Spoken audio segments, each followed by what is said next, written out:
দর্শক, আমি একদম ঠিক শাহ কালু দেওয়ান শরীফের মাজারের সামনে দাঁড়িয়ে আছি। আমার পিছনেই শাহ কালু দেওয়ান শরীফের মাজারটি রয়েছে এবং এই মাজারকে কেন্দ্র করেই মূলত এখানে অনেক বড় একটি আসর বসে থাকে এবং এই পীরের মুরিদরা যে জায়গাটিতে বসে সেই জায়গাটি আমি আপনাদেরকে দেখাচ্ছি। আসেন।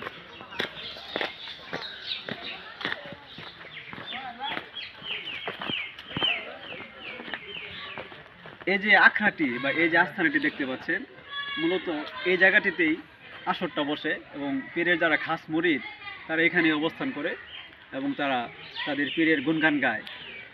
তো এখানে লেখা আছে জুতা পায়ে প্রবেশ নিষেধ, তাই আমি এখানে প্রবেশ করছি না। এবং পাশাপাশি আরও একটি বাণী লেখা আছে মুসলমানদের সিজদা করা নিষেধ। এই কথাটি আমার খুবই ভালো লেগেছে। মুসলমানদের একমাত্র আল্লাহ তাআলা ছাড়া আর কারোর সামনে সিজদা করা উচিত না। আপনারা এটা সবাই মনে রাখবেন। এই সমস্ত মাজারে কখনোই আপনারা সিজদা করবেন না, না আসা আরও বেশি ভালো। ধন্যবাদ সবাই।